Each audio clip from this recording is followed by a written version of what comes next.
Assalamualaikum Bunda, ayo kita bikin rendang paru. Ini rasanya nggak kalah enak dari rendang daging dan harganya itu jauh lebih murah. Mari kita mulai. Cabai 40, bawang merah 40, sedikit cabai rawit, kemudian daun jeruk 20, laos, serai dan jahe, sedikit kunyit. Ini adalah asam kandis 9 butir, daun salam 5 butir, bawang putih. Kemudian ini adalah kemiri kurang lebih 20 butir. Kemudian ini ada serai sekitar 3 butir dan daun kunyit 2 lembar. Nah, ini santan kental 5 liter, untuk 3 kg daging. Nah, tambahannya opsional, boleh pakai boleh enggak. Ini ada kacang merah, kemudian ini ada kentang. Ini kentang yang kecil-kecil, ini saya rendam, nanti mau saya bersihkan lagi ya. Ini biar gampang ngebersihinnya, direndam dulu. Kemudian ini ada bubuk kari yang serbaguna, jadi bisa buat makanan-makanan yang bersantan. Ini 1 kilo 2 sendok makan, jadi 3 kilo ini 6 sendok makan. Dan ini adalah bumbu rempah yang kita bikin sendiri. Jadi ada 2 jenis ya, yang beli jadi sama yang bikin sendiri. Bumbu ini kita gongseng dulu ya sebelum dihaluskan. Sudah halus. Nah, ini adalah kelapa tua yang diparut, lalu kita sangrai. Setelah disangrai sampai kecoklatan, lalu kita blender sehingga keluar minyaknya. Ini 6 atau 5 sendok makan. Nah, ini opsional tambahan supaya dia makin gurih, yaitu 100 gram kacang tanah. Ada lagi tambahan buat opsional supaya makin gurih, yaitu ini dia, susu kental manis sekitar 3 sendok makan aja. Bumbu rendangnya ini nanti mau saya bagi 2, yaitu untuk rendang daging 2 kilo dan untuk rendang paru 1 kilo. Tapi bumbunya sama dan prosesnya sama, cuman masaknya nanti terpisah ya, rendang daging sendiri, rendang paru sendiri. Untuk santan kita pakai dari 5 liter itu, saya pakai 3 liter untuk daging, rendang daging, dan 1,5 liter untuk rendang paru. Sisanya itu adalah untuk tambahan nanti pas di tengah masak kalau perlu nambahin santan kental di kedua jenis rendang itu kita pakai sisanya. Ini tadi udah saya sangrai ya kemirinya. Nah, ini yang agak beda nih dari resepnya udah awal, dan saya penasaran pengen coba gitu ya. Pakai susu kental manis 3 sendok makan. Sama ini yang memang agak beda dari udah awal. Pakai kacang tanah yang di blender. Nah, saya penasaran makanya saya pengen rikuk. Oke, kita akan potong-potong dulu, iris-iris ini kecil-kecil supaya gampang di blender dan benar-benar halus. Mari kita mulai.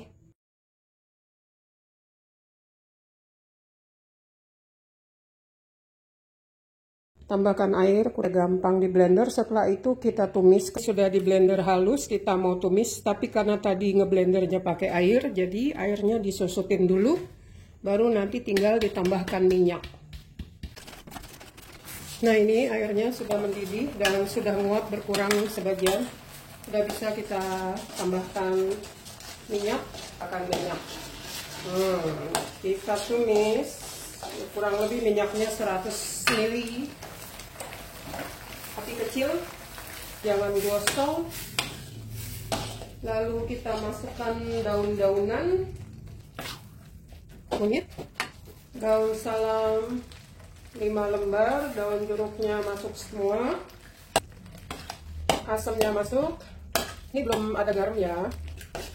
Kalau pakai cabai giling yang beli di pasar itu udah ada garamnya, jadi harus hati-hati dengan garam. Nah, kalau ini belum ada garam sama sekali.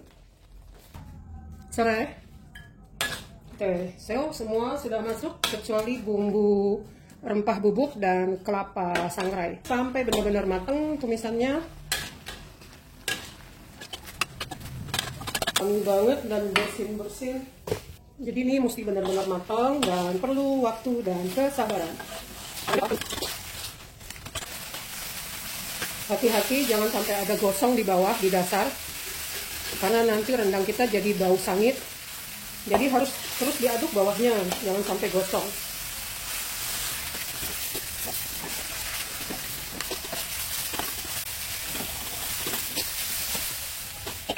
Main api ya, api besar, api sedang, api kecil. Ya kalau mau aman sih api sedang aja, cenderung kecil. Nah teman-teman, kalau bumbunya sudah benar-benar matang, kita masukkan 5 liter santan kental. Nah di sini saya masak daging 3 kilo itu dibagi 2 jenis ya. 2 kilo untuk daging sapi dan 1 kilonya itu untuk paru. Ini adalah tetelan daging sapi, urat dan otot. Nah, ini saya gunakan untuk kaldunya rendang paru supaya makin enak. Paru yang telah dibersihkan dan dicuci dan direbus kita masukkan ke dalam presto, lalu kita tuangin santan yang sudah berbumbu. Tuanginnya sebatas supaya dia kerendam aja. Setelah itu kita presto selama 20 menit. Nah, kita presto 20 menit dimulai dari saat dia sudah mulai berdesis. Sampai dia berdesis, baru kita start mulai hitung 20 menit. Kita tunggu dia berdesis. Nah, ini udah berdesis ya. Kita start 20 menit dari berdesis ini, langsung apinya dikecilkan menjadi sedang cenderung kecil. Nah, ini udah 20 menit dan sudah mendesis. Apinya sudah saya matikan, tapi dia masih ada desis kecil, biarin aja. Jangan dicongkel-congkel gitu supaya desisannya cepat habis, jangan, biarin aja supaya dia tetap berproses di dalam ini ya. Sampai benar-benar aman bisa dibuka. Kita tunggu. Tuangkan air dari prestoan tadi ke dalam wajan untuk kita susutkan sampai keluar minyaknya. Setelah itu baru kita masukkan dagingnya. Oke, kita akan susutkan ini. Ini belum kasih garam ya, kasih garamnya nanti kalau udah mau kering. Supaya jangan terlalu asin. Ini udah meletup-letup, udah nyiprat-nyiprat, tandanya minyaknya udah keluar ya. Kita susutin lagi dikit lagi. Ini api dikecilin supaya jangan hangus karena kandungan airnya udah dikit. Nah, ini kita susutin lagi dikit lagi. Baru kita masukkan yang lainnya yang belum ada di sini ya. Masukkan bumbu rempah yang beli jadi itu kurang lebih 2 sendok makan. Lalu kelapa sangrai yang sudah dihaluskan yang sudah digoreng lalu di blender halus sebanyak 2 sendok makan. Jangan lupa masukkan juga bumbu rempah yang tadi kita giling sendiri. Lanjut dimasak santannya sampai kadar airnya berkurang dan minyaknya sudah keluar. Masukkan garam kurang lebih 15 gram. Nah, di sini kita bisa lihat ya moms, begitu ditambahkan kacang tanah, volume dari bumbunya itu langsung bertambah. Apalagi setelah kelapa sangrainya masuk itu makin pekat dan tebal gitu ya bumbunya. Jadi ini kita udah bisa masukin daging. Masukin dagingnya. Ini adalah paru yang sudah dipresto bersama dengan santan dan bumbu-bumbunya. Setelah itu kita masak terus dengan api kecil sampai dia menjadi kecoklatan seperti ini. Nah, tahap ini kita sebut dia tahap kalio. Setelah dia mencapai tahap kalio, dagingnya kita ambilin satu-satu untuk digoreng dulu, karena itu akan membuat parunya lebih enak. Ini parunya tetap kita lanjut ya sampai kehitaman, tingkat kehitaman yang diinginkan. Jadi kita mau goreng dulu parunya supaya makin gurih. Ini udah saya keluarkan parunya dari sini. Nah, ini dia paru yang udah saya keluarkan karena kita mau goreng. Oke, kita keluarkan lagi semua. Serbuk-serbuknya kalau bisa dikikis ya supaya jangan kegoreng. Kalau terlalu banyak kegoreng nanti takutnya kegosong, ada banyak aroma gosong.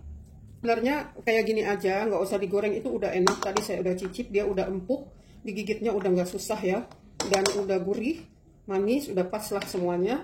Cuman kita kepengen lebih mantep lagi ya, kita goreng, tapi gorengnya tuh nggak perlu sampai garing banget, jadi gorengnya setengah apa ya istilahnya, setengah garing gitu loh, setengah goreng.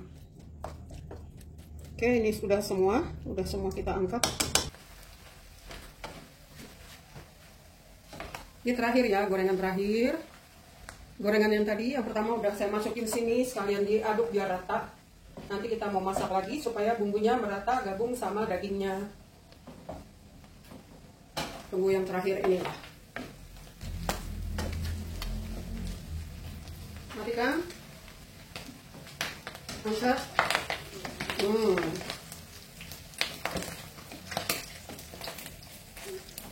Langsung panas-panas dengan sedikit minyaknya di sini masuk ke. Oke. Ada serbuk-serbuknya ini, enak itu, bikin enak. Ke sini biar dekat dengan kamera. Aduk dulu merata. Saya tuh nggak suka, orang rumah juga ya, orang rumah tuh nggak suka rendang tuh yang terlalu kering gitu loh. Jadi senangnya yang masih lembab. Nah, tergantung selera masing-masing. Kalau misalnya mau dikeringin lagi, silahkan. Tapi kalau saya kayak gini sebenarnya udah. Tapi ini tadi saya mau tambahin air. Ini adalah, tadi kan sebelum digoreng dia banyak bumbunya lengket ya. Jadi saya celupin di sini supaya jangan terlalu banyak bumbunya lengket. Sini nanti ini kita masukin lagi. Nah, ini saya tambahin tadi kaldu bubuk penyedap rasa. Dan mulai masak lagi supaya merata. Nah, kayak gini nih sebenarnya lebih enak kalau dia agak basah, jangan terlalu kering. Kalau saya loh ya, lebih senang yang setengah basah gini. Ini sih udah santannya udah asap ya. Tuh ya, udah kayak rendang banget. Nih, minyak yang masih panas mau saya tambahin sedikit ya.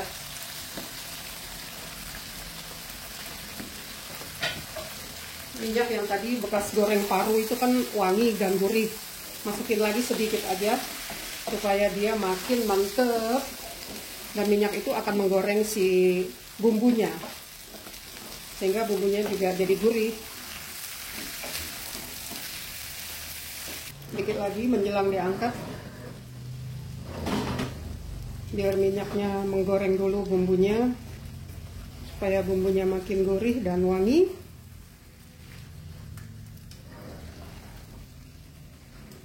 Ini warnanya udah seragam ya. Tadi kan bumbunya warnanya masih coklat muda, sementara parunya yang udah kita goreng itu udah gelap warnanya. Nah, setelah diaduk lagi begini, warnanya jadi sama, setara. Nah, ini udah selesai. Besarin api dulu terakhir supaya minyak-minyaknya keluar.